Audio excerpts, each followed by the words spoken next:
नमस्कार विद्यार्थी मित्रांनो, आज आपल्या अकाउंट विषयाचा पेपर झालेला आहे.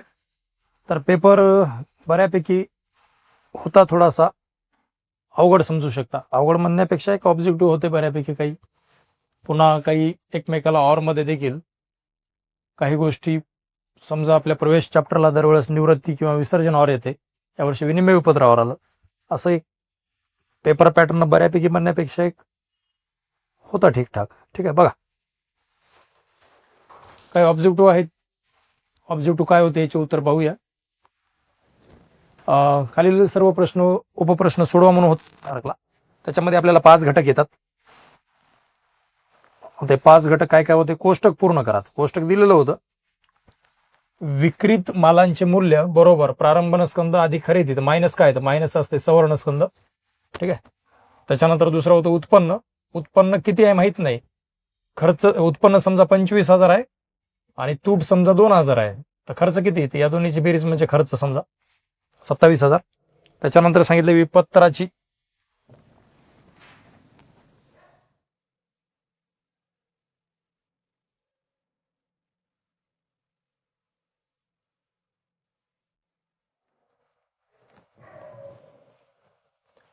याचं होतं सवर्ण स्कंद, याचं होतं 27. इथे म्हणजे विपत्राची तारीख समजा 23 डिसेंबर 2021 होती. मग आता 23 डिसेंबर 2021 होती आणि मुदत त्याची 1 महिना होती. तर 1 महिना इकडे मुदतीमध्ये ऍड केलं तर देय दिनांक किती. देय दिनांक म्हणजे माहिती आहे तुम्हाला, मुदतीमध्ये मुदत ऍड करतात, 3 दिवस सवलतीचे ऍड करतात. मग आता 23 मध्ये 3 दिवस टाकायचे, 12 महिन्यामध्ये 1 महिना टाकायचा. तर मला सांगा 12 महिन्यानंतर कॅलेंडर पलटल. कॅलेंडर पलटल म्हणजे 1 महिना टाकला तर आपला जानेवारी उजळत. मग कॅलेंडर पलटल म्हणजे 2021 संपून 2022 येईल. आता 23 मध्ये 3 दिवस टाकले ती आली 26. मग 26 जानेवारी 2022 आहे, 26 जानेवारीला सुट्टी असते. मग 1 दिवस अगोदरचा घेतात, म्हणजेच याचा अर्थ 25 जानेवारी 2022 हा त्याचा देय दिनांक होता. तर उत्तर होतं 25 जानेवारी 2022. ठीक आहे. त्यानंतर धनको आहे म्हणे 40,000ची, देय विपत्र आहे म्हणे 60,000चं. तर बाह्य देयता म्हणजे एकूण देयता किती, तर 60 आणि 40 ची बेरीज 1 लाख. ते 1 लाख होती आपली काय, बाह्य देयता म्हणजे एकूण देयता. नंतर विक्री किती आहे माहिती नाही, पण खरेदी 1,80,000ची आहे आणि ढोबळ नफा 20,000चा आहे. तर मग मला सांगा, आपलं व्यापार खातं असते, व्यापार खातं आहे, व्यापार खात्याच्या इकडे विक्रीची किंमत किती आहे माहित नाही, पण इकडे खरेदी आहे म्हणे 1,80,000 आणि इथंच ढोबळ नफा 20,000 आहे म्हणे. तर इकडे बेरीज 2 लाख व्हाली, तिकडे पण 2 लाखाचं असेल, म्हणजे याचा अर्थ विक्री किती असेल, 2 लाख. ठीक आहे. तर अशा पद्धतीनं प्रश्न पहिल्या मधलं 5 मार्काचं झालं. किती आलेत किती नाहीत नंतर तुम्ही मला कन्फर्म करून सांगा खाली कमेंट मध्ये किती ऑब्जेक्टिव्ह आले ते. दुसरं, भागीदाराच्या निवृत्तीच्या वेळी पुनर्मूल्यांकनावर झालेला नफा किंवा तोटा कोणाला देतात किंवा किती जणांना विभागून देतात मला सांगा. निवृत्तीमध्ये 1 2 3 भागीदार आहेत. आता तिघांमध्ये 1 जण रिटायर व्हायलाय. मग रिटायर व्हायला तर जे रिटायर होणार आहे ते मागे जे कमवलंय ते घेऊनच जाईल. म्हणजे याचा अर्थ जे राहिलेले दोघं आणि प्लस रिटायर होणार तिघाला इथे दिलं जातं, म्हणून सर्व भागीदार. पण निवृत्तीमध्ये जे नफा असतो ते किती जणांना देतात, तर सर्वांना. आणि प्रवेश धड्यामध्ये कितीला देतात, तर दोघालाच. जे दोघं जण आहेत त्यांना. जे प्रवेश आता घ्यायलाय त्याला दिलं जात नाही, कारण तो आता यायलाय. पण रिटायरमेंट मध्ये निवृत्तीमध्ये सर्वांना देतात. पुढचा प्रश्न 2 नंबरचा होतं, नफा तोटा निलंबित खाते. म्हणजे मृत्यू धड्यामध्ये आपण जे नफा तोटा निलंबितचा पैसा काढता, सस्पेन्स अकाउंट, ते नवीन ताळेबंदाचे कुठे घेतात म्हणे, तर संपत्ती साईडला. ओके. त्याच्यानंतर नफा न कमवणाऱ्या संस्थांना डॅडॅस असेही म्हणतात. त्याच्या नावातच आहे, नफा न कमवणारी म्हणजे सेवा देती, तर तिला सेवा संस्था म्हणतात. त्यानंतर आपण याचे शॉर्ट व्हिडिओ बनवून आधीच पेपर झाल्या टाकला होता, 1 अर्ध्या तासामध्ये. 4 नंबरला अदृश्य संपत्ती कोणती आहे, तर ख्याती. हे दरवर्षीचा कंपल्सरीचा प्रश्न असतो. त्याच्यानंतर जेव्हा व्यवसायात अनोंदित संपत्ती आणली जाते तेव्हा डॅडॅस खाते जमा केले जाते. जमा, तर पुनर्मूल्यांकन खाते. ज्यावेळेस संपत्ती व्यवसायात येते अनोंदित संपत्ती, त्यावेळेस पुनर्मूल्यांकन खाते काय केले जाते, जमा. प्रवेश धड्यामध्ये आहे. ठीक आहे.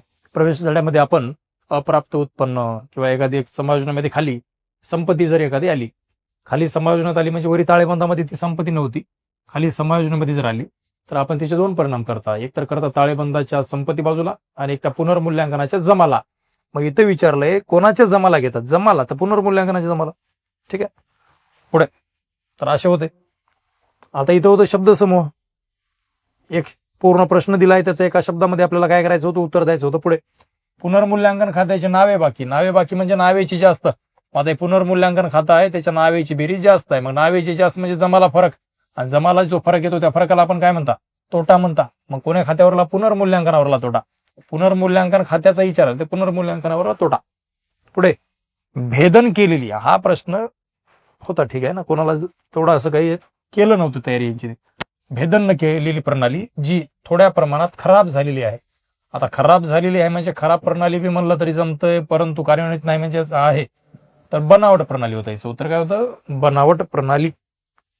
हे प्रकरण नंबर 10 नंबरचा धडा, लेखांकनात संगणकाचा उपयोग जे आहे त्या धड्यातला प्रश्न आहे. पुढे सरासरी नफा मायनस सामान्य नफा, तर बरोबर कोणता, तर अतिरिक्त नफा. तर हे ख्याती काढण्याची पद्धत आहे, अतिरिक्त नफा पद्धत, तिथलं फॉर्म्युला आहे. ठीक आहे, ते प्रवेश धड्यामधला प्रश्न आहे. नफा न कमवणाऱ्या संस्थेचे असे खाते. आता नफा न कमवणाऱ्या संस्थेमध्ये दोनच खाते असतात, एक नफा प्रकरण, दुसरं तर त्याच्यामध्ये ताळेबंद असतं, पण ते ताळेबंद खातं नाही. मग आहे तर दोन, एक तर प्राप्ती शोधन खाते, एक तर उत्पन्न खर्च खाते. मग यांना विचारते नफा कमवणाऱ्या संस्थेचे असे खाते की ज्यामध्ये केवळ महसुली पदांचाच नोंद करण्यात येते. तर महसुली कोणात करतात माहिती आहे तुम्हाला, उत्पन्न खर्च खात्यात, त्याचं होतं उत्पन्न खर्च खाते. पुढे भागीदारामधील लिखित असलेला करार, लिखित म्हणते तर लिखित कराराला आपण एक तर करार बी म्हणता, नाही तर विलेख म्हणतात. भागीदारीचा उल्लेख नाही, विलेख, विलेख. ठीक आहे, भागीदारीचा विलेख किंवा भागीदारीचा करार.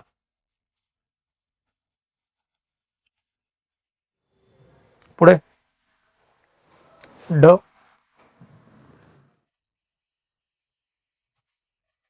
खालील वाक्य पूर्ण करा म्हणे. 100 रुपये दर्शनी मूल्याचे भाग जर 110 ला विकले. आता मला सांगा, 100चा 110 ला विकला तर जास्त किमतीला विकायला त्याला आपण एकतर वाढाव्यावर विक्री, त्याला तर अधिमूल्याने अधिमूल्य विक्री, नाही तर प्रव्याजीने विक्री, या तिन्हीपैकी कोणताही एक शब्द नाव घेऊ शकला. त्यानंतर जो व्यक्ती विपत्र काढतो त्याला डॅडस असे म्हणतात. आता विपत्र जो काढतो त्याला एकतर आदेशक म्हणतात, अन्यथा त्याला आपण आहारता म्हणतो, आहारता. ठीक आहे, तर त्याला आहारता किंवा आदेशक म्हटले जाते. त्यानंतर विसर्जन खर्च डॅडस खात्याचे जमा होतो. जमा विचारलं तर जमा तुम्हाला माहिती आहे रोख किंवा बँक खात्याचे होतो. मग विसर्जन खर्च जमा कोणाचे होतो, म्हणजेच काय, विसर्जन खर्च दिल्यावर पैसा जातो, पैसा जातो म्हणजे याचा अर्थ रोख खातं कुठं लागते, जमाला, म्हणून विचारले जमा कोणतं, तर रोख खातं. पुढे प्राप्ती शोधन खात्याचे जमा बाजूवर रोख डॅडस दर्शविते, शोधन दर्शविते. आता मला सांगा, तुमचं प्राप्ती शोधन खात्याचे प्रश्नात येतंय, या प्रश्नामध्ये इकडे बी एक नावेला शिल्लक पुढे आणली म्हणून रोख आणि बँक असे येतात शिल्लका, आणि इकडे शोधन साईडला बी इकडे सगळ्या शेवटी शिल्लक पुढे नेली म्हणून रोख आणि बँक राहते. मग इकडची रोख काय दर्शवते म्हणते, इकडची रोख बघा, प्राप्ती शोधन खात्याच्या जमाला म्हणजे या साईडला जी रोख असते ती काय दर्शवते. मग आता इकडे जी रोख आहे ती काय दर्शवते, शोधन साईडला आहे ना, ती शोधन साईडला आहे, तर शोधन दर्शवते, मग हे होतं शोधन दर्शवते.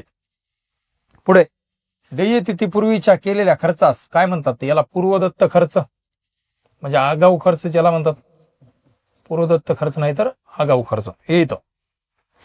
ठीक आहे, तर अशा पद्धतीचे ऑब्जेक्टिव्ह या ठिकाणी आले होते. 20 पैकी 20 किती जणांचे ऑब्जेक्टिव्ह आलेत कमेंटमध्ये कळू शकता, किती चुकले ते बी सांगू शकता, कमेंट करून सांगा. आता होते बा इथून पुढे प्रश्न नंबर 2. आता इथं दरवर्षी काय राहायचं, या ठिकाणी येत होता प्रवेश, आणि त्या प्रवेशाला और येत होते एकतर निवृत्ती नाही तर विसर्जन.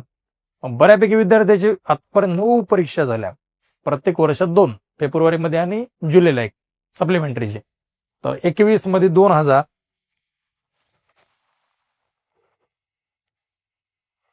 आता 2021 मध्ये कोरोनामुळे फेब्रुवारीची परीक्षा झाली नव्हती, तर 2021 ला जुलैमध्ये 1 परीक्षा झाली. त्यानंतर 2022 मध्ये 2 परीक्षा झाल्या, फेब्रुवारीची प्लस जुलैची. 2023 ला पुन्हा 2 झाल्या, फेब्रुवारीची प्लस जुलैची. 2024 मध्ये पण 2, फेब्रुवारीची 1 झाली, जुलैची. आणि ह्या 2025 मध्ये पण 2 झाल्या, फेब्रुवारी प्लस जुलै. तर इथली 1 पकडा आणि बाकी 2, 4, 6, 8 आणि 1, 9. मागील 9 प्रश्नपत्रिका, ही 10वी परीक्षा आता जी होती ती 10वी. हे सिलेबस किंवा हे पॅटर्न आहे तेव्हापासूनची 10वी परीक्षा, म्हणजे दर वर्षात 2 परीक्षा आतापर्यंत झाल्या. तर आतापर्यंत मागील समजा 5 वर्षामध्ये कधी या ठिकाणी प्रवेशाला और एकतर त्यांनी विसर्जन प्रकरण टाकलं होतं आणि एकतर निवृत्ती टाकलं होतं. म्हणून विद्यार्थ्यांनी यावर्षी बी तयारी अशीच केली होती, जर समजा प्रवेशाला और जर निवृत्ती येणार असेल आता निवृत्ती येणार असेल तर त्या निवृत्ती धड्यामध्ये 12च गणित होते, प्रवेशामध्ये 24 गणित होते. तर बऱ्यापैकी विद्यार्थ्याची मानसिकता अशी होती बा प्रवेश जर टाळला ऑर मधला आहे तो जर बाजूला ठेवला तर निवृत्तीची जर तयारी केली तर निवृत्ती एक धडा येते. या ठिकाणी निवृत्तीचं चॅप्टर सोडित येईल आणि त्याच्या खाली विसर्जन आणि जे विनिमय विपत्र आहे त्यामध्ये विसर्जनाची तयारी करत होते. तर अशा पद्धतीने जरी केलं तर त्यांच्या दरवर्षी पेपर पॅटर्न सुटायचा होता. पण यावर्षी त्यांनी काय केलं, प्रवेश टाकला, ठीक आहे ना, प्रवेश, आणि त्या प्रवेशाला निवृत्तीने विसर्जन दिलं नाही, त्यांनी याला ऑर मध्ये दिलं किंवा मध्ये विनिमय विपत्र. तर सगळ्यात तिथंच पोरायची गोची झाली. पोरं त्याच ठिकाणी बऱ्यापैकी समजा याला त्यांनी प्रवेशाला तयारी केली नव्हती काही जणांनी आणि एकतर विनिमय विपत्राची बी केली नव्हती. त्यांनी तयारी कोणाची केली ती विसर्जन व विनिमय निवृत्ती. तर ते दोन एकमेकाला और आले, म्हणजे त्यांचे तिथं 10 फिक्स झाले, परंतु इथं 10ला गेले. काही जणांची तयारी असेल समजा तर त्यांना परफेक्ट आले, परंतु ज्यांनी याला और समजलं होतं त्यांचं मात्र वाईट झालं. ठीक आहे, बऱ्यापैकी कमेंट, बऱ्यापैकी माहिती माझ्यापर्यंत ही चालली की सर आम्ही हे चॅप्टर केलो नव्हतो, विनिमय पत्र बी केलं नव्हतं, आम्ही ते दुसरे 2 केले होते, ते 2 एकमेकाला और आले, तर आमचे 10 मार्क इथंच गेले. तर आता विद्यार्थी मित्रांनो हे पेपर पॅटर्न नुसार होतं बघा. मग आता हे प्रश्न प्रवेशाचा होता. आता यांनी काय केलं, बोर्ड पेपर जो काढला हा पुस्तकातलाच काढल्यासारखा आहे, परंतु पुस्तकामध्ये त्यांनी एकतर किमती कमी केल्या, एकतर किमती जास्त केल्या. प्रश्नाच्या ज्या किमती आहेत त्या हुबेहूब जशा टाकल्या नाहीत. प्रश्न पुस्तकातलाच घेतला, पण त्याच पुस्तकातल्या प्रश्नाला थोडंसं, ठीक आहे ना, थोडंसं काय केलं, मागं पुढे केलं, म्हणजे थोडंफार कमी जास्त केलं, थोडीशी एखादी ऍडजस्टमेंट समायोजन कमी केली, दुसरी वाढली, असं फार करून त्यांनी हे पेपर काढला होता. त्यामुळेच विद्यार्थ्यांना हे पेपर थोडासा या वर्षीचा अवघड वाटला. बघा आता हे प्रश्न नंबर 2, मोहित रोहित समप्रमाणात वाटून घेतात. हे कोण्या गणितासारखा होता प्रश्न, ठीक आहे ना, इथं आहे. हा प्रश्न आहे प्रवेशाचा. 2 वेळेस प्रिंट आली का, ठीक आहे. हा प्रश्न होता आपल्या प्रवेश धड्यामधील पहिला प्रश्न. त्याच्यासारखा हा प्रश्न टाकला, फक्त एखादी ऍडजस्टमेंट कमी केली. काय कमी केलं, काय जास्त केलं, किमती जास्त केल्यात, कुठं कमी केल्यात, असं केलं. हे पहिलाच प्रश्न आहे सुजाता पौर्णिमेचा. तर याच्यात बघू काय केलं त्यांनी. इथं त्यांनी भांडवल 2 लाख 1 लाख 80 2 लाख 80 प्रश्नात दिलं यावेळेस. तिथे किती होतं, तिथे 1 लाख आणि 1 लाख 40 म्हणजे डबल किमती केल्यात. 1 लाखाचे 2 लाख केले, 1 लाख 40चे 2 लाख 80 केले. धनको 34 होतं आणि 26 होतं. 34चे हा बघा, आता इथं 52 केले आणि इथं 48 केले. सामान्य निधी सामान्य संचिती होती काय प्रश्नात, इथं नव्हती सामान्य संचिती. त्यांनी सामान्य संचितीत एक पद काय केलं, वाढवलं यांच्याच पैशातलं. इथं 3 लाख आहेत टोटल बेरीज, तिथे 6 लाख दिली, म्हणजे प्रश्नाचं डबलच करून दिले. बाकी काय केलं नाही, एखादं पद इथलं कमी केलं, एखादं पद वाढलं, एवढंच केले. तसंच इकडं किमती डबल करूनच पद दिलेत. रोकडे 1,60,000, स्कंद 80, संयंत्र यंत्र 1,40,000, तिथं फार अर्ध आले असते. हे अशा पद्धतीचे 1,60,000 होते, 80 बरोबर आहे, म्हणजे त्या प्रश्नाच्या अर्धा केल्यात. बाकी समायोजन काय केली, ख्यातीची किंमत 2 लाख आहे, त्यापैकी अपर्णातीचा हिस्सा आणते म्हणून सांगितलं, 1/5 हिस्सा आहे. इथं बी 2 लाखच दिली असेल. अहो इथं 2 लाखाची डबल केली, 4 लाख दिली, 4 लाख दिले. तिथं सुजित त्याचा काय करतो म्हणे, हिस्सा आणतो. म्हणजे प्रश्न त्यांनी जसाच तसा दिल्यावर दिलाय, ऍडजस्टमेंट फक्त थोडीफार किमतीत डबल टिबल केल्यात. दुसरी गोष्ट इथं सांगितलं, स्कंदा व यंत्राची 20%, ठीक आहे, टक्केवारी जर असेल तर सारखी देतात. जमीन इमारतीची 75, 1,75,000 किंमत करा. सुजितनं भांडवल 2 लाख आणले म्हणून सांगितलं. इथं भांडवल बघा 1 लाख सांगितले, ठीक आहे.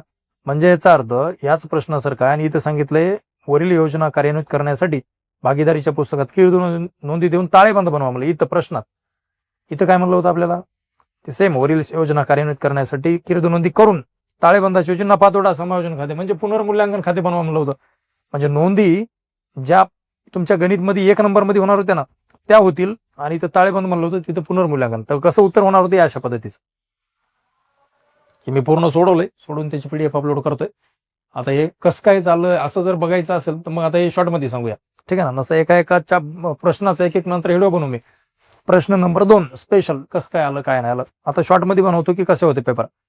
आता याचं जर सांगायचं म्हणलं तर फास्ट मध्ये घेऊ. मग पहिला, स्कंद व यंत्राची किंमत किती करा, 20% कमी करा. कमी किंमत करायची म्हणजे मग बघा, स्कंद किती आहे, 80,000, याच्या 10% म्हणजे 8,000, 20% म्हणजे 16, म्हणजे स्कंदाची किंमत 16,000 कमी करायची. संयंत्राची किंमत 20% कमी करा म्हणते, 1,40,000 10% 14,000 होतात. 20% म्हणजे 28,000. त्या दोन्हीची किंमत कमी करायची होती. तर तुम्हाला माहिती आहे याच्या नोंदी करायच्या ना. तर किंमत कमी करणं म्हणजे ते पुनर्मूल्यांकनाची कुठं जाणार, नावेला. तर पुनर्मूल्यांकन खाते नावे आणि स्कंदाची बी किंमत आणि यंत्राची बी किंमत 20-20% कमी केलं म्हणून हे खाते जमा. पुनर्मूल्यांकन खाते नावे, स्कंद आणि संयंत्र खाते जमा. अजून कोणाची कमी सांगितलेत का बघा प्रश्नात? अवघा ऋणकोचे 10% कमी करायला सांगितले. तरतूद करा म्हणजेच कमी करा. तर ऋणकोची किंमत 52,000 आहे, त्याचे देखील 10% कमी करायचे. मग ऋणकोचे 10% अवघा ह्याचे कमी केलेत. पुनर्मूल्यांकन खाते ऋणकोतून जे काढतात त्याला आपण सकनी म्हणता, बुडीत कर्ज म्हणता, नाही तर ऋणको म्हणता. तर अवघा सकनी खाते जमा म्हणजे पुनर्मूल्यांकनाच्या नावेला 3 जणांची घट येणार होती म्हणून 3 जण जमा. याचे 3 जणांचे टोटल खाली पैसे वरी नावेला लिहून टाकले. हे जमा, हे जमा, हे जमा, सगळ्याची जमा व्हायची बेरीज नावेला. स्कंद, यंत्र व ऋणकोची मूल्य कमी केल्याबद्दल. ठीक आहे, अशी पहिली नोंद. आता काही जणांना याच्या वेगवेगळ्या नोंदी केल्या असतील. काही जणांना पुनर्मूल्यांकन खाते नावे, स्कंद खाते जमा ही वेगळी केली असेल, एक चालेल. दुसरी पुनर्मूल्यांकन खाते नावे, यंत्र खाते जमा ही एक केली असेल तरी चालेल. तिसऱ्यानं पुनर्मूल्यांकन खाते नावे, सकनी जमा ही केली असेल तरी चालेल.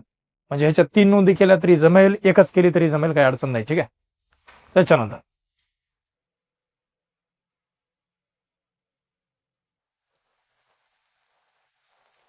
हे झालं. नंतर जमीन व इमारतीची किंमत 1,75,000 करा म्हणा. जमीन व इमारत किती आहे? 1,20,000 आहे. 1,20,000 वाली वस्तू 1,75,000 करा म्हणजे 55,000ची वाढ आहे. वाढ आहे म्हणजे याचा अर्थ ती पुनर्मूल्यांकनाची कुठे जाती? जमाला. मग नोंद ही पुनर्मूल्यांकनाची जमा झाली म्हणून पुनर्मूल्यांकन जमा. नावेला कोण? मग जमीन व इमारत. तर नोंद झाली जमीन व इमारत खाते नावे, पुनर्मूल्यांकन खाते जमा. स्पष्टीकरण जमीन व इमारतीमध्ये वाढ केल्याबद्दल किंवा वाढविल्याबद्दल. 1,20,000 होती 1,75,000 करायचं म्हणजे 55,000ची वाढ. ठीक आहे. तुम्ही दिनांक कुठले आणले? तर ज्या दिवशी प्रवेश दिला तो दिनांक लिहिता. तर इथं बघा 1 एप्रिल रोजी सुजितला प्रवेश दिला तर 1 एप्रिल सगळ्या दिनांकाला येईल, सगळ्या नोंदीला. तर ही झाली. दुसरी ही बी झाली. सुजितनं भांडवल म्हणून 2 लाख आणलं. सुजित हा नवीन भागीदार आहे, त्यानं 2 लाख भांडवल नोंद काय होती? जर नवीन भागीदार भांडवल आणतो तर नोंद होईल रोख खाते नावे, ज्यानं भांडवल आणलं त्याचं खातं जमा. तर सुजितनं आणले तर नोंद होईल रोख खाते नावे, सुजितचे भांडवल खाते जमा. तेव्हा का रोख खाते नावे, सुजितचे भांडवल खाते जमा. 2 लाख आणल्यामुळे 2 लाख. स्पष्टीकरण सुजितनं भांडवल नगदी आणल्याबद्दल. ओके. पुढे ख्यातीचे मूल्य 4 लाख करण्यात आले आणि त्याच्यापैकी सुजितनं त्याचा हिस्सा रोख आणायचा आहे. सुजितनं 4 लाख आणायचे नाहीत, ख्यातीचे मूल्य 4 लाख केले आणि सुजितनं त्याचा हिस्सा तेवढा नगदी आणायचा आहे. मग आता मला सांगा ख्यातीची किंमत किती करण्यात आली? 4 लाख.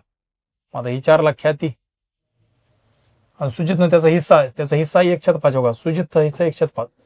1/5 जर केल्या तर 4 लाखाला 1 लाख बोललं तेवढंच राहील. 5 न भागा. 5 × 5 5 हो 5 1 2 3 4 आकडा आहे 80,000. किती येते? 80,000. हा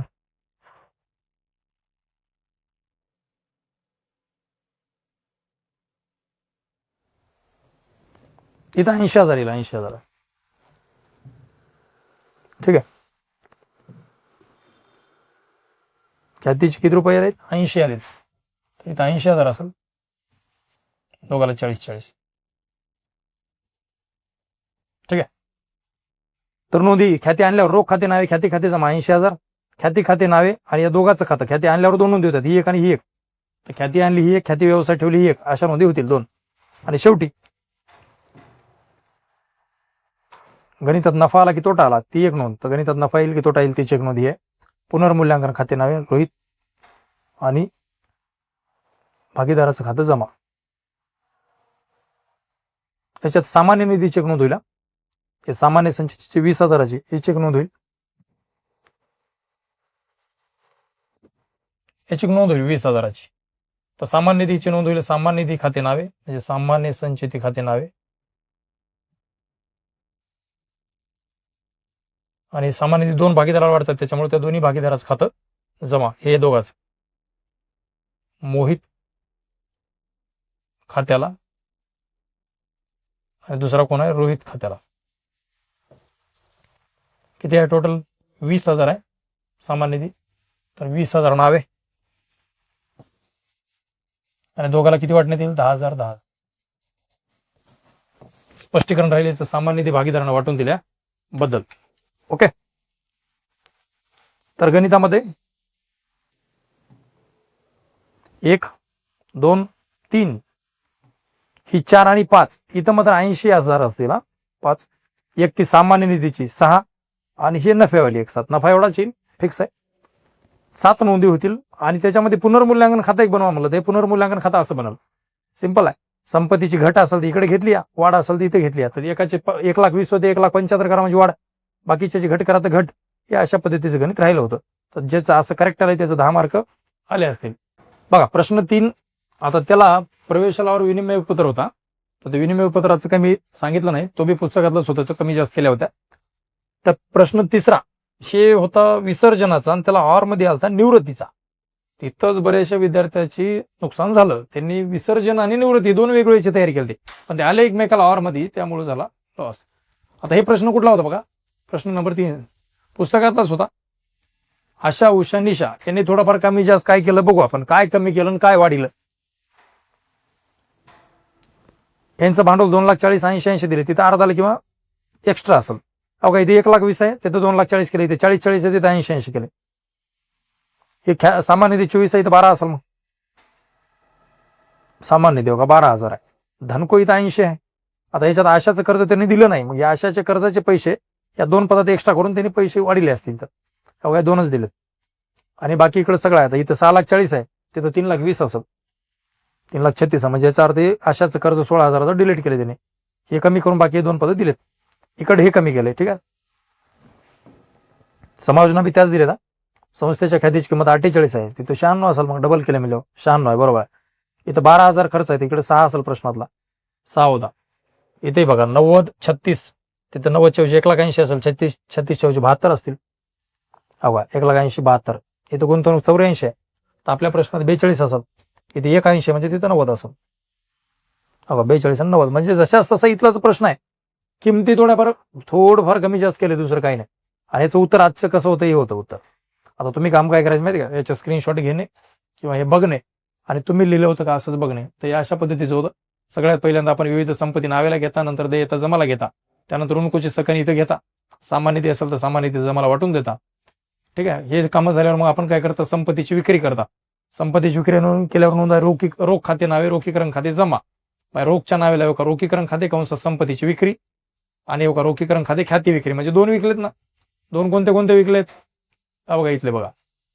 ह्या 1 2 3 4 संपत्त्या विकल्या प्लस ख्याती बी विकली. ह्या 4 प्लस ही एवढं विकलं, तर एवढं विकलं तर इथं दाखलं मी. रोख खाते नावे रोखीकरण जमा. बघा रोखच्या नावेला रोखीकरण आले, दोन्ही जण विकले म्हणून संपत्ती इत केला आणि ख्याती इत केला. आणि तसंच रोखीकरणाचे जमाला बघा, संपत्ती विक्री कोणतं कितीला विकले टोटल केली इथं, ख्याती बी विकली इथं. हे सगळं काही जणांना हे ख्याती बी याच्यातच ऍड केली असेल तरी चालत्या. पुढे हे संपलं, हे संपलं. नंतर विसर्जनाचा खर्च 12,000 दिला म्हणे. 12,000 खर्च दिला तर संस्थेने हे दोन्ही धनको बी दिले असतील, दोन्हीचे पैसे दिले असतील. हे धनको आणि देवीपत्र, कारण देयताचे शोधन करावं लागते. तर हे 2 प्लस खर्च हे सगळं दिलं. अवघा ह्या 2 देयता दिल्या प्लस खर्च दिला, या सगळ्याचे 2,16,000 आणि हे 12. हे खर्च दिल्यावर नोंद रोखीकरण खाते नावे रोख खाते जमा. तर रोखीकरणाच्या नावेला रोख आला असेल म्हणजे बँक, आणि बँकेच्या जमाला रोखीकरण गेला असेल. रोखीकरण देयताचं शोधन खर्चाचं शोधन एवढं. ठीक आहे. बाकी तर काही नव्हतं याच्यात अवघड. हे गणित सोपं होतं एकदम. या वर्षीचं विसर्जनाचं गणित मात्र सोपं टाकले. बाकी संपलं. बाकी खाते बंद करायचे होते, हे खातं बंद केलं. हे बात बंद केलं. इकडे बेरीज झाली 8,40,000. इकडली वजाबाकी केली तर फक्त 16,000 फरक आलाय. 16,000 याला त्याचं नाही वाटून दिलं यांना 6,400 6,432 यांच्या नावेला आहे. तर इथं भागीदाराच्या कुठे येईल जमाला येईल का रोखीकरण खाते कंसात नफा वाटून दिला. यांचे जर खाते बंद केले तर यांची बेरीज इतकी येईल, ह्याच्यातून या साईडला कोणीच नाही म्हणून फरक सगळा इकडे येईल. माझा ह्याची बघा इकडे आली 2,56,000, इकडे कोणीच नाही म्हणजे फरक 2,56,000. ह्याच्या आली 96,000, फरक कोणीच नाही म्हणजे 96चा फरक. 88 कोणीच नाही म्हणजे 88. आता तिन्ही कोण्या खात्याला येतील, बँक खात्याला, म्हणून याला नाव दिलं बँक खाते कंसात अंतिम शोधन. आणि या ठिकाणी बघा भागीदाराचा भांडवलाचा फरक आहे म्हणून राजीव संजीव या तिघाचे फरक लिहिले, टोटल केली, भारी बेरीज केली. 6,68,000 6,68,000 म्हणजे विसर्जनाचं गणित एकदम इझी होतं. ठीक आहे. आता विसर्जनाचा चौर आला तर निवृत्ती. आता निवृत्तीनं बघा हे पुस्तकातलंच गणित आहे, आपल्या गणित नंबर 3 आहे पुस्तकात, रंभा मेनका उर्वशीचं तेच गणित टाकले. पाय बघा रंभा मेनका उर्वशी, किमती डबल केल्या असतील, अर्ध्याला केल्या असतील, नाही तर हाय तेवढ्या तर ठेवल्याच नाही. ह्याचं भांडवल 36 आहे, 32 आहे. इथे किती केले, 10 वाढले. 36च्या ऐवजी 46 केले, 32च्या ऐवजी 42 केले, 10,000 वाढले फक्त.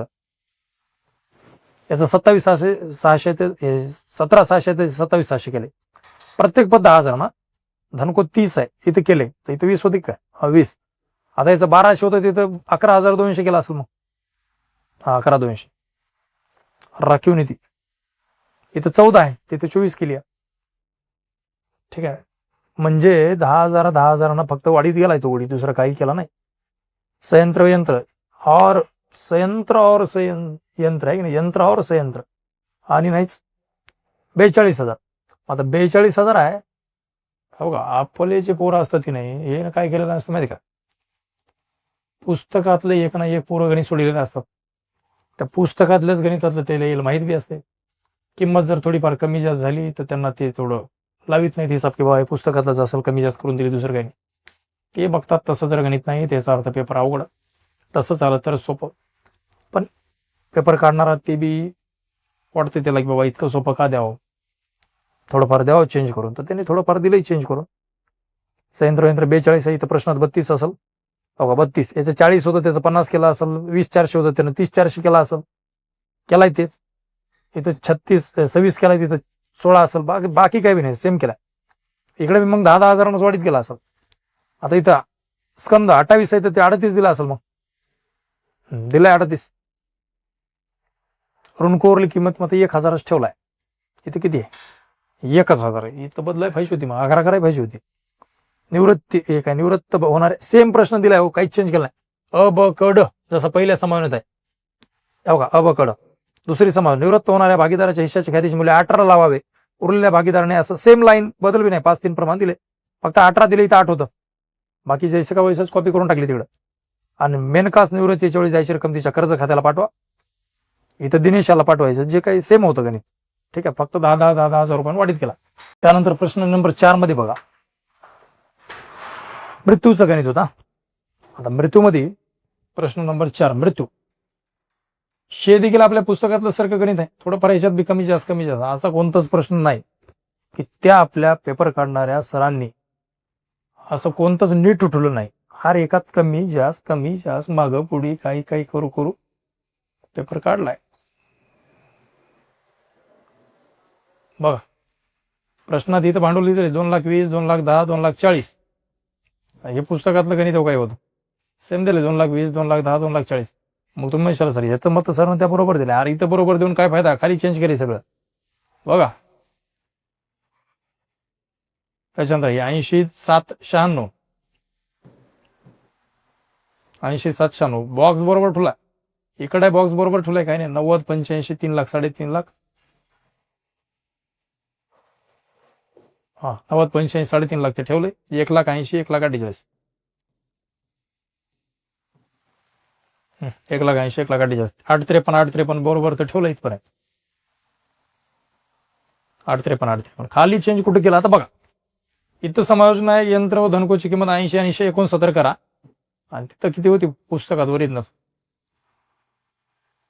80 आणि इथं 1,69 नाही, इथं चेंज केली. ही एक चेंज बघा चला आता फक्त. बाकी धनकोची समायोजन दिली नाही त्यांनी. ठीक आहे, नाही तर नाही. 17, 18चा अनुमानित नफा 1,20,000 होता, तिथेही तेवढाच दिलाय.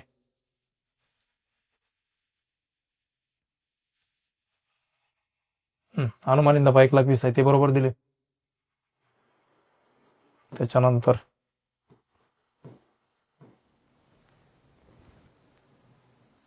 हे नफे बी सेम दिलेत. 1,80,000, 2 लाख, 2,50,000, 1.5 लाख, 1,20,000 दिलेत बरोबर. हे सेम दिलेत. आता ह्या ज्या 2 समावून हे पहिल्या गणितातल्या आणून टाकल्यात. ह्या 2 समावून या गणितात नव्हत्या. हे सगळं बाकी इकडला भारतानं उचलला, टाकला तिकडे. हे उचली व्याज थोडं 2 ठेवलंय. हे असं दिलंय, पण हे असं डायरेक्ट दिलं नाही. म्हणजे कसं दिलं नाही, ऑक्टोबरला मेला तो व्यक्ती आणि 5,000 रुपये दरमहा उचल करत होता. तर 6 महिने होतात ऑक्टोबरला मेल्यावर. तर 5,000 महिन्याला 6 महिन्याचे किती होतात, 30,000. तर इथं 5,000 दरमहा होता, तिथं तुम्हाला सोपं करून दिलं. 30,000 रुपये डायरेक्ट उचल 30,000, उचली व्याज 2,000 आहे. इथलंच घेतलंय. हे उचलीवर व्याज किती होतं इथं 2. हे मग आता त्यांनी समावना डिलीट कोणती केली, 1 ही नाहीच दिली. हे 1 दिलं नाही, 2. हे 6,000 इथे 69 दिले, बाकी सेम ठेवले. बाकी ऋणकोचे एक सकनी डिलीट करा ते एक नाही, ते 1-2-3 संभावना कमी केल्यात. बाकी पुस्तकातलंच गणित असल्यासारखं आहे, पण पुस्तकातलं नीट जसं तसं दिलं नाही, थोडंफार कमी केलंय. त्याचं उत्तर किती आलं असतं बघा, हे असं. उचलीवर याच इकडं प्रश्न दिलेलं भांडवल इकडं, सामान्य निधी इथं, ख्याती आणि नफा तोटा निलंबितचा पैसा आपण काढता बघा असं. ख्याती काढता हे 3 सूत्र वापरून सरासरी नफा, ख्याती, त्या हितेंद्रचा हिस्सा, एवढी ख्याती काढली असते आपण. त्याच्यानंतर नफा काढता आपण, माहित भागीदाराचा नफा, त्याचं याला 10,000 ख्याती आली असते, 60,000. स्क्रीनशॉट काढून घ्या कसं केलं बघा. आणि हे इथे लिहिले असते आपण ख्याती आणि नफा तोटा निलंबित. आता त्यांनी आपल्याला हितेंद्राचं भांडवल खाते 1, हितेंद्राचा ख्यातीचा हिस्सा 2 आणि त्याच्या नफ्यातला हिस्सा 3च गोष्टी काढायला सांगितले. आता ख्याती काढून 2 मार्क पडतात, नफ्याचा हिस्सा काढून 2 मार्क पडतात, 4 झाले. आणि हे भांडवल खात्याला 2 मार्क 6. मग आता हे 8 मार्क, याला 4 मार्क, 8 मार्काचं गणित आहे. मग तुम्ही म्हणशाल सर भांडवल खातंच बनवा म्हणले. मग त्या भांडवल खात्यामध्ये आपल्याला पुनर्मूल्यांकनावर झालेला नफा किंवा तोटा घ्यावा लागते की नाही, घ्यावा लागते. मग ते नफा किंवा तोटा झाला की नाही झाला बघण्यासाठी तर मी पुनर्मूल्यांकन खातं बनले. धनकोची घटायती इकडे घेतली, यंत्राची घटायती इथे घेतली. इकडे होते 11, इकडे होते 5, 11तून 5 गेले, 6 उरले. आता 6चा काही संबंध नाही, आपण फक्त हितेंद्रचं खातं बनवल्या. तर हितेंद्रचा हिस्सा 1/6 किती हजार आहे, त्याचं प्रमाण 1/6. 3, 2, 1 म्हणजे हितेंद्र तिसरा आहे, तिसरा म्हणजे हा व्यक्ती. मग 1 आणि याची बेरीज खाली 6 होते, 3, 2, 5 आणि 6, तर खाली लावून टाका 6, ते 1/6. ठीक आहे. मग आता 1/6 न ते 6,000 जर वाटून दिले तर किती होतात, 1,000 रुपये. तर हितेंद्रला तेवढी किती आले तर 1,000. मग या 6,000 पैकी हितेंद्राचे 1,000 दिले, हे 1,000 रुपये वाटून दिले. पुनर्मूल्यांकनाचा नफा 1,000. बस इकडे बेरीज केली असते 3,27,000 आली असते, इकडे वजाबाकी केली तर 2,95,000 हे हितेंद्राच्या वारसदाराला दिले जातात. तर उत्तर होतं एवढंच सिंपल, मृत्यू धड्याचं.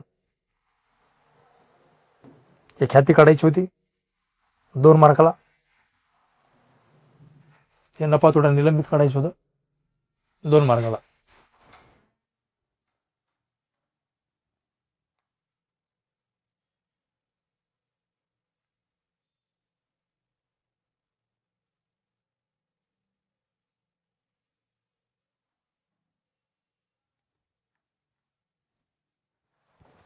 ओके, चलो नेक्स्ट. प्रश्न नंबर 5, भाग विक्री, भागांचं लेखांकन. आता याच्यामध्ये हे बी गणित पुस्तकातलंच आहे, फक्त पुस्तकात थोडंफार कमी आहे. तसं उलटे सोपं केलं होतं. आता कुठं होतं, पवित्रा कंपनी लिमिटेड 20 लाखाचे नवीन भाग भांडवल, जे प्रत्येकी 100 रुपयाच्या भागात विभाजित असलेले. आता मला सांगा, इथे भागांची संख्या दिली नव्हती.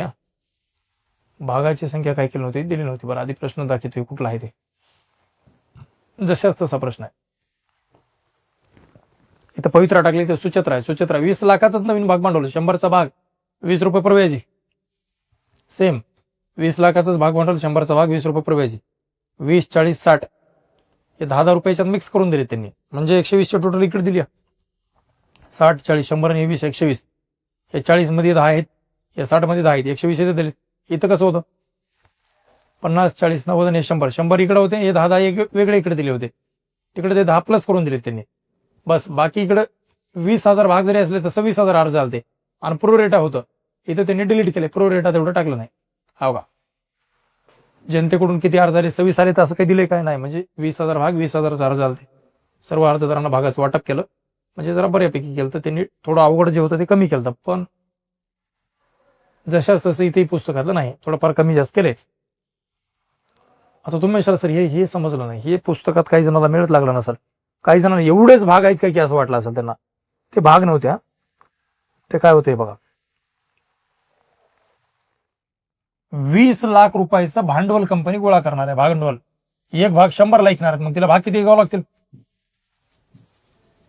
20 लाख. 20 लाख भागिले 100 ला एक भाग, म्हणजे कंपनीला 20 लाख रुपये गोळा करायचे भाग विकून. 20 लाख गोळा करायचे, एक भाग कितीला इकल 100 ला, मग तिला भाग किती विकावं लागतील. हे 2 गेले, हे 2 गेले, एकची किंमत नाही, म्हणजे याचा अर्थ एवढे भाग विकावं लागतील. म्हणजे त्या कंपनीला 20,000 भाग 100 रुपयाला विकावं लागेल, तेव्हा 20 लाख रुपये बनतील. बस असं झालं 20 लाख. कळलं. मग मला सांगा 100 ला एक भाग, 20,000 भाग विकलं 20 लाख जमतील. मग 20 लाख रुपये जमा करण्यासाठी 100 ला विकलं भाग किती गोळा करावं लागतील, एवढे. याला गुणाकार केला, त्याला भागाकार करावा. ह्याला गुणिले केल्यावर हे यायला येते, याला भागिले केल्यावर हे येईल ना. तर 20 लाखाला 100 भागल्यावर म्हणजे 20 लाख रुपयाचे भाग इकायचे 100 ला इकायचं आहे, तर तिला भाग इकावं लागतील 20,000. मग सिंपल होतं. 20,000 भागावर 20 रुपयाचा अर्ज शुल्क कंपनीकडे येतो, आलेला भागभांडवला पाठीचा 2 नोंदी. त्याच्यानंतर वाटप शुल्क 40चा कंपनी मागिते, मागेल्यावर मिळतो, त्या 2 नोंदी 4 झाल्या. ह्याच्यामध्ये 40 मध्ये वाटप प्रव्याजी होता, तर प्रव्याजी वाढावा जमाला जाते बघा. नंतर प्रथम व अंतिम हप्ता आधी कंपनी मागिते, मागेल्यावर मिळतो, त्या 2 नोंदी 6. ह्याही 60 मध्ये 10 रुपये वाढावा होता, तर इथे वाढावा जमाला लावायचा. बस 6 नोंदी होऊ लागल्या. कशा होतात ते बघा, सेम इथं ते होतं अवकाशा. अर्ज शुल्क मिळतो, मिळाल्यावर भाग भांडवला पाठीतात 2. आवंटन शुल्क मागितात, वाटप शुल्क मागितात, प्रव्याजी जमाला लावला कारण प्रव्याजी आहे तिथं. मागितात मिळाला 8 लाख मागितला 8 लाख मिळाला, कोणी कमी दिलं नाही. प्रथम व अंतिम हप्ता मागितात, मागिल्यावर तो मिळाला. इथे प्रव्याजी होतो म्हणून इथे प्रव्याजी जमाला. 2 जागी प्रव्याजी आहे म्हणून दोन्ही नोंदीत जमाला लावायचा प्रव्याजी. येते बघा, इथे प्रव्याजी वाटप शुल्कात, इथे प्रव्याजी हप्त्यात, दोन्हीत होतं तर दोन्ही ती लिहायचं. तर हे सोपं होतं जरा. भाग विक्री असं काही अवघड नव्हतं भाग विक्रीचं. कसे कसे पैसे लागले. 20,000 20 लाख रुपये भांडवल गोळा करायचे, 100 लाख भाग, ते भाग इतके येतात 20,000. मग 20,000 भागावर 20 रुपयानं अर्ज शुल्क एवढा, 20,000 भागांवर वाटप शुल्क एवढा आणि प्रथम हप्ता एवढा. प्रश्न नंबर 6 मध्ये या. समर्थ व्यायामशाळा चंदगड. आता हे आपल्या पुस्तकातलंच होतं, असंच पुस्तकात हे होतं. पवनपुत्र हनुमान व्यायामशाळा. कोणता गड? नाही, परभणी. काय केलं तर बघू त्यांनी, किमती कमी जास्त केल्यात असतील, किमती तर नीट ठेवल्यात नाहीत कधी त्यांनी. इथं 15 आहे, इथं 15 केले त्यांनी. पुस्तकात किती आहे? 5. म्हणजे ट्रिपल गणित केलं, टिबल हाय त्याच्यापेक्षा 3 पट वाढलं. 5 होतं 15 केलं. आता हे 18 आहे, त्याचं काय 18चं बघा किती केले, 54 केले. 18 तरी 54. हा हे 410 आहे, 410चे ट्रिपल म्हणजे 1230. 1230. आता हे 18 केले, त्याच्या 18 म्हणजे 6 असतील, 6चे ट्रिपल 18 केले. 6 ते 5400, त्याचं ट्रिपल केले. हे 400चं ट्रिपल म्हणजे 1200 केले. 1200 असलच, 1200. जशाच तसं सेम. इथे 1,24,230. इथे 41,41,410चे ट्रिपल करून तेवढे नेले. बाकी इथे 50 रुपये वर्गणी देणारे 5,000 सदस्य, इथे 15,000 असतील, मग 15 केले असतील. अगो इथे केले 50 रुपये वर्गणी देणारे 15,000, 1500 केले. इथं 500. प्रिंट मिस्टेक आहे, इथं 0 कमी येते. पगारीचे 1200 आहेत, देणे बाकी. इथं तर आहे की नाही की संभावना असेल तर मग 3600 केला असं. ट्रिपल म्हणजे संभावनाच नाही, म्हणजे ही दिली नाही, हे दिले. इमारतीची इथं 50 आहे आणि हे 15 आहे. मग इकडे गणितात 50चे 1.5 लाख दिले असेल ट्रिपल म्हणजे, आणि याचे 15चे 45 दिला असेल. 1.5 लाख आणि 45 दिलाय, म्हणजे दोन्ही बी आहेत. प्रवेश शुल्काची बी आहे, 50% आहे ना. हो आहे, म्हणजे ही दिली, ही दिली, ही बी दिली. भांडवल निधी 2,10,000 इथं. इथं आहे का? इथं आहे 70 आहे. 70चा ट्रिपल करून 2,10,000 दिलाय. गुंतवणुकीची संभावना तेवढी डिलीट केली, इथं दिली नाही. एक पगार आणि एक गुंतवणूक या 2 संभावना डिलीट करून बाकी गणित जसे तसं दिले, फक्त आकडे ट्रिपल केलेत. हाय त्याच्यापेक्षा 3 पट आकडे करून दिले गणित. त्याचं उत्तर कसं आलं असतं बघा. हे उत्पन्न खर्च खाते. वर्गणी गेली असती 54,000 त्यांनी दिली या, पण 15,000 लोक आहेत म्हणून समायोजन आहे ना. 15,000 नाही, 1500 लोक. 1500 व्यक्ती 50 रुपये एक जण देते. मग आता मला सांगा,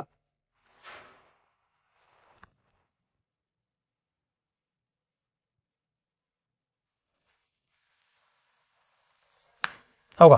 वर्गणी 54,000 दिली या, उत्पन्नाला जाती या, समायोजन आहे. 1500 लोक 50 रुपये एक जण देतो, याचा हिसाब जर लावला, डायरेक्ट अप्राप्त समायोजन दिली नव्हती. 54,000 वर्गणी उत्पन्नाला गेली मी, आणि 1500 लोक 50 रुपये एक जण देईल, तर 1500 व्यक्ती गुणिले 50 रुपये एक जण देतो. 15 5 75, 1 2 हे 3 75. म्हणजे माझ्या गणितात वर्गणी किती पाहिजे होती? 75,000. त्यांनी किती दिली? 54. म्हणजे कमी किती दिली? 21. 54 दिली, 75 द्यायला पाहिजे, 21 कमी दिली. याला म्हणायचं अप्राप्त वर्गणी, आउटस्टँडिंग सबस्क्रिप्शन. 21,000 रुपये आले, मग या 54 मध्ये 21 टाकले म्हणजे झाले 75. मग 21,000 अशी दिली होती त्यांनी, काढून दिली नव्हती, काढाय दिली होती आपल्याला. ते काय करतात, आधी करून संपत्तीला घेतात. तर तेच केलं मी. वर्गणी येऊ का 54, 21 अधिक करून 75, टोटल किती 21 चा दुसरा परिणाम संपत्तीला. हो का, अप्राप्त वर्गणी 21,000.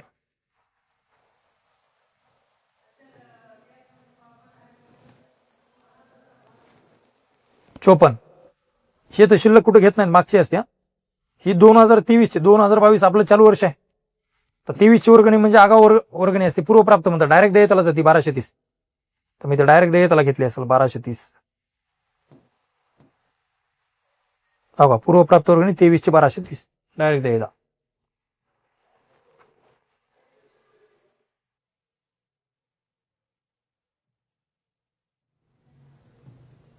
देणगी कुठे जाते, उत्पन्नाला काही समायोजन आहे का? नाही, भांडवलीकरण करा ते काही नाही, डायरेक्ट उत्पन्नाला घेतली असेल. मग देणगी उत्पन्नाला, अवघा देणगी उत्पन्नाला. त्याच्यानंतर मनोरंजनापासून प्राप्ती, आता हे उत्पन्नाला जाते. आता काही वेळेस काय होते, सारखं उत्पन्न सारखा खर्च वजाबाकी करतात. इथं मनोरंजन प्राप्ती आहे, इथं मनोरंजन खर्च आहे. मग मनोरंजन प्राप्तीतून 16,200 7,440 खर्च वजा केला तरी जमते. काय म्हणले नाही सर, हे उत्पन्नाला घेता आम्ही, ते खर्च आहे ते खर्चाला घेता तरी चालेल ना. म्हणजे कसं, हो का, हे मनोरंजन प्राप्ती घ्यायची, त्याच्यातून मायनस मनोरंजन खर्च वजा करून टाकायचा, ह्याच्यातून हे काढले तितके बाहेर. काही वेळेस तुम्ही म्हणलं नाही, मनोरंजन प्राप्ती इकडे घेतो, मनोरंजन खर्च इकडे घेतो तरी चालेल, मार्क घटत नाही. म्हणजे हे झालं. नंतर व्याज उत्पन्नाला जाईल आणि प्रवेश शुल्क उत्पन्नाला जाईल, पण त्याचे 50% भांडवलीकरण करायचं. इथे 50% प्रवेश शुल्काचे भांडवलीकरण करा. हो का, व्याज उत्पन्नाला प्रवेश शुल्क घेतला, त्याच्यातून मायनस 50% भांडवलीकरण केलं. 18,000चे 9, 604 ते 300 भांडवलीकरण केलं, बाहेर उरले 9,300. हे भांडवलीकरण म्हणजे देयताला इथं अधिक करायचं बघा, प्रवेश शुल्क ऍड केलं त्याच्यात. भांडवल निधी होती 2,10,000, त्याच्यात 9,300 टाकले. 2,10 मध्ये 9,300 टाकले, 2,21,000, 19,300. हे झालं, ही साईड सगळी संपली. आता मोजा, एक पगार, मनोरंजन खर्च, विद्युत शुल्क, विविध खर्च, भाडे, हे सगळे खर्चाला पैदा जातील.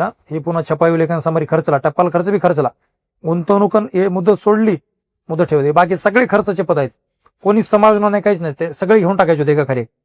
अहो काय, पगार, विविध खर्च, विद्युत शुल्क, भाडे, छपाई लेखन सामग्री, टपाल खर्च, सगळे एका खाली पैसे घेऊन टाकायचे होते. कोणी कोणाचा अधिक नाही, वजा नाही. दुसरं, हे गुंतवणूक आहे, संपत्तीला जाईल. हे मुदत ठेव बी संपत्तीला जाईल. हे दोन्ही संपत्तीला आणायचे होते, संपत्तीला ताळेबंदाच्या. कोणाचा अधिक नाही, कोणी वजा नाही, समायोजनात नव्हते तर अधिक वजा काय करायचे. हो का, गुंतवणूक मुदत ठेव. त्याच्यानंतर ते शिल्लक पुढे आणली बी संपत्तीला येईल, प्रश्नातली शेवटची.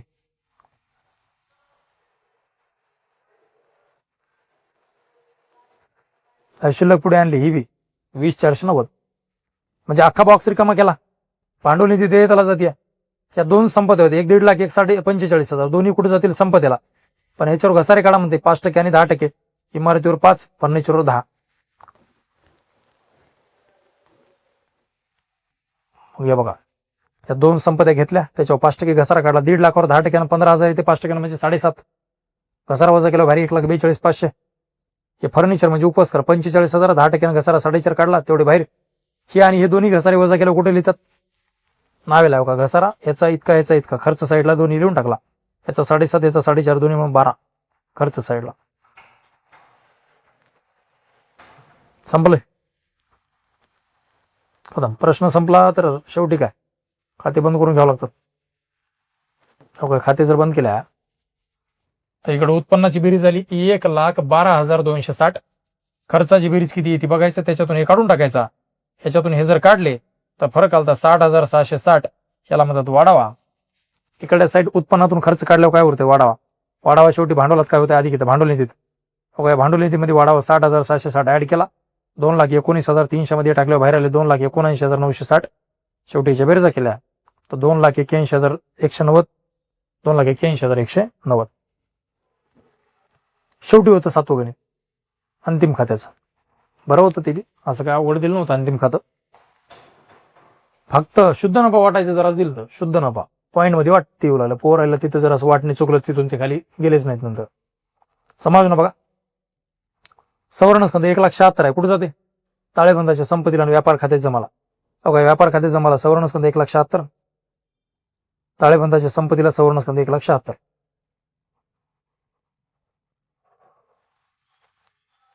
आदत्त मजुरी 1,600. मजुरीमध्ये आधी करून देयताला जाते. अवघा त्या मजुरी 15,200. त्याच्यामध्ये आदत्त मजुरी म्हणून ऍड करायची. बघा मजुरी व वेतन आधी मजुरी नावानं मजुरी घेतलं 15,900. त्याच्यात आदत्त टाकले 1,600. दोन्हीची बेरीज झाली 16,800. ह्या आदत्तचा दुसरा परिणाम कुठं देयताला. हो काय आदत्त मजुरी 1,600. व्हिडिओ मोठा होऊ नये म्हणून फास्ट घ्याल बरं. असं 7 गणित बघू समजून सांगायला मला 2 घंटे जातील. त्यासाठी फास्ट घ्याल. ऋणकोवर 5% सकाळी काढायच्या पुढीत कर्ज. तर ऋणको कुठं जाते? 1,24,000 संपत्तीला जाईल.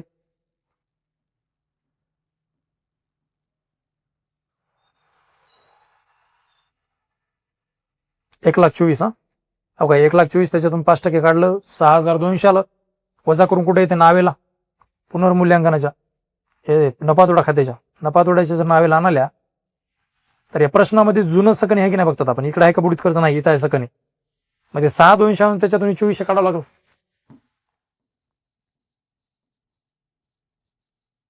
हवाय 6,200 त्याच्यातून 2400 काढले बाहेर 3,800. म्हणजे 1, 2, 3 समान होतं. चिल्लर सोप्या दिलं. त्याचं होतं मोटार गाडीवर 5% घसारा आणि यंत्रसामुग्रीवर 10% घसारा. तर 2 जणांवर घसारे काढायचे. तो का मोटार गाडी आणि संयंत्र या दोघांवर काढायचे. याच्यावर 5, याच्यावर 10%. ते 80,000 घ्यायचे, त्याच्यावर 5% काढूत. 27,600 घेऊन त्याच्यावर 10% काढूत. संपत्तीला घ्या, त्याच्यावर घसारे काढायच्यात.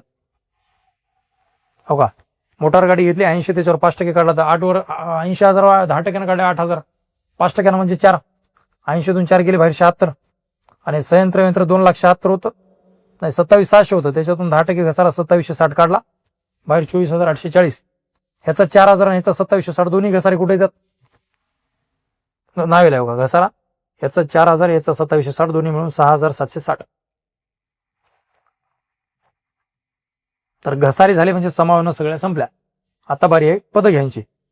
संयंत्र कुठे जाते? संपत्ती. निर्गत वाहनव्यय नफातोड्याच्या नावेला. याला विक्रीवरील वाहतूक खर्च नाव आहे दुसरं. आगत वाहनव्यय म्हणजे खरेदीवरील वाहतूक खर्च. निर्गत वाहनव्यय म्हणजे विक्रीवरला वाहतूक खर्च. नफातोड्याला जाईल. मजुरी झालेला असते. ऋणको संपत्तीला. सामान्य खर्च खर्चला. स्कंद 1 तारखेचा 1 एप्रिलचा म्हणजे प्रारंभन स्कंद आहे ते व्यापार खात्याला. मोटार गाडी संपत्तीला. कार्यालय भाडे. कार्यालय म्हणजे नफातोड्याला. आत्मदत्त संपत्ती नावातच संपत्ती येतं संपत्तीला जाईल. विक्री परत विक्रीतून वजा होईल. विक्री कुठे जाईल? व्यापार खात्याच्या जमाला. त्याच्यातून विक्री परत काढावं लागेल. ही अशी विक्री त्याच्यातून मायनस विक्री परत. जाहिरात 2 वर्षाकरता म्हणजे 8,000 2 वर्षाचे पैसे आहेत मध्ये 4,000. मग 4,000 आपले 4,000 पुढचे 8,000 जाहिरात आहे ना. ही 2 वर्षाची आहे. म्हणते 2 वर्षाची म्हणजे आपलं वर्ष त्याचे असतील 4, पुढच्या वर्षाचे 4. मग पुढच्या वर्षाच्या जवळ ठेवायचे का? नाही, वजा करून संपत्तीला देऊन टाकायची. पूर्वदत्त आहे ती. जाहिरात 8,000 आहे पण त्याच्यात आगाऊ 4,000 आहेत पुढच्या वर्षाचे. कारण ही जाहिरात 1 वर्षाची नाही 2 वर्षाची दिली म्हणून. गणित आपण 1 वर्षाचं करता. मग 8,000ला भागिले 2 वर्ष करायचे 2. मग आली 4,000. 4,000 रुपये वजा केले. 8 मधून 4 गेले बाहेर 4 ठेवले आणि 4,000 संपत्तीला. आगाऊ जाहिरात किंवा पूर्वदत्त जाहिरात. मग पूर्वदत्त जाहिरात 4,000 आगाऊ आहे ना त्याच्यामुळं. वेतन नफातोड्याला जाईल. पगार असते ती. खरेदी कुठे जाते? व्यापारला. 96,000 आहे. खरेदीतून खरेदी परत काढा. इथं खरेदी घ्या मायनस खरेदी परत काढून टाकतात. आणि वेतन कुठे जाते? तिथे वेतन.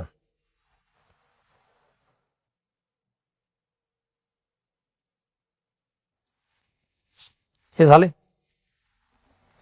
हे बी झाले. बाकी इकडे भांडवल कुठे जाते? देयताला. धनको बी देयताला. विक्री झाली, सकनी बी झाली, वजा केली, खरेदी परत बी झाली. हे 2 देयताला.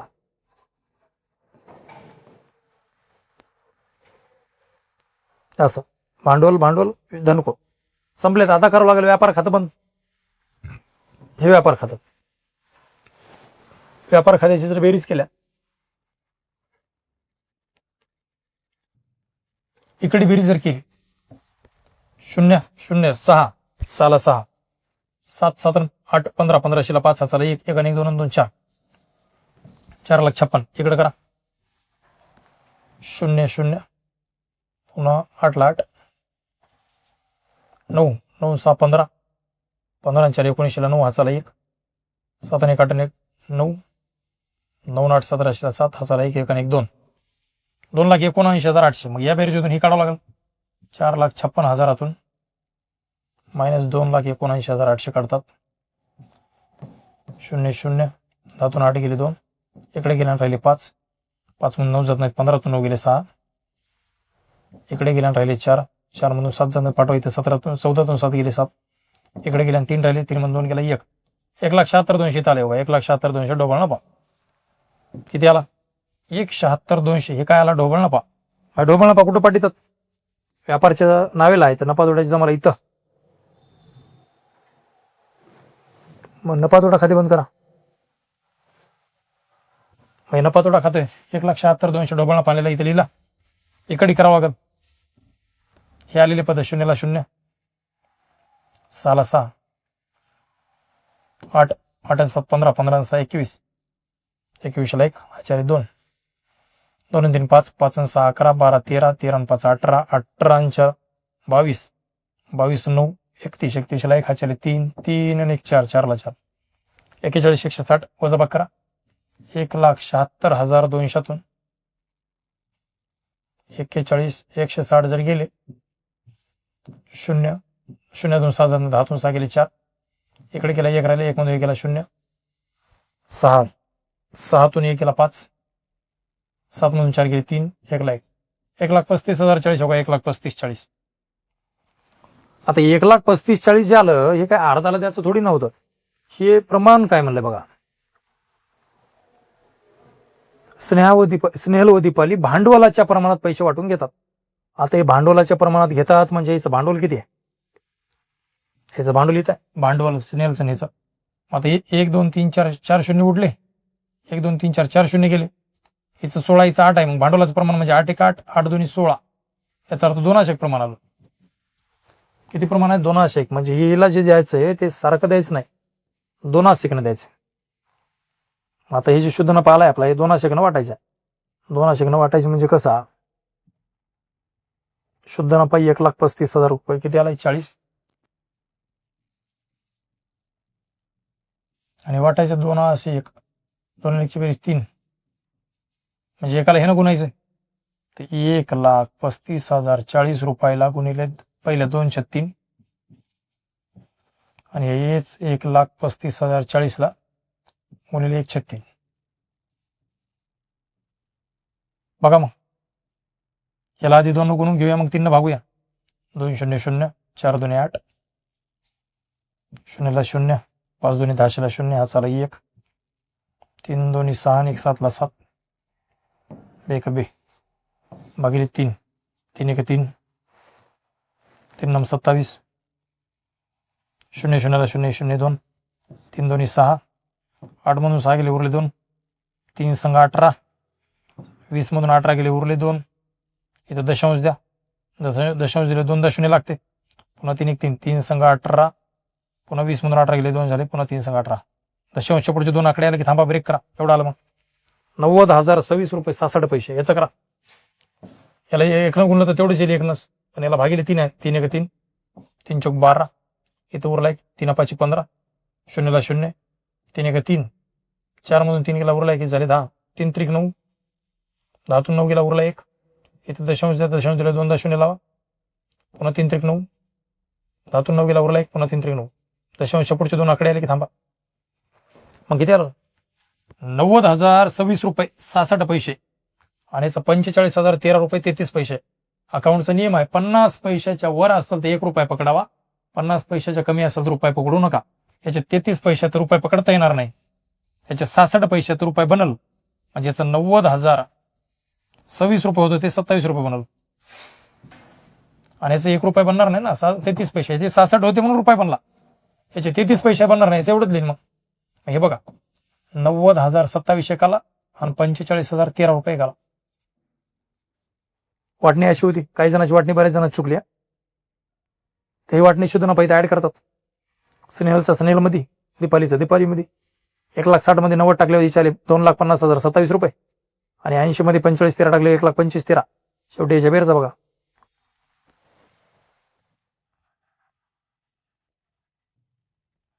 7 7 3 10 0 हा चाला 1 2 1 3 1 4 4 ला 4 0 4 ला 4 6 ला 6 ना 6 ला 6 5 5 8 13 13 1 14 14 4 हा चाला 1 5 1 6 6 2 8 8 6 14 14 4 हा चाला 1 2 1 3 1 4 4 ला 4 4,44,640 रुपये इकडे या 0 ला 0 4 ला 4 8 8 8 16 16 6 हा चाला 1 6 1 7 7 7 14 14 6 20 20 4 24 24 6 30 30 4 34 34 4 हा 4 3 3 7 10 10 1 11 11 11 7 18 18 2 20 20 4 24 24 4 हा 4 2 2 1 3 3 1 4 4 ला 4 4,44,640 4,44,640 असं होतं अंतिम खातं.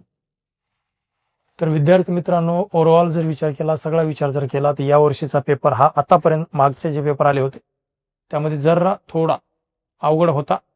ठीक आहे, यावर्षी अतिशय शिस्तीत कडक परीक्षा बी आहेत प्लस पेपर बी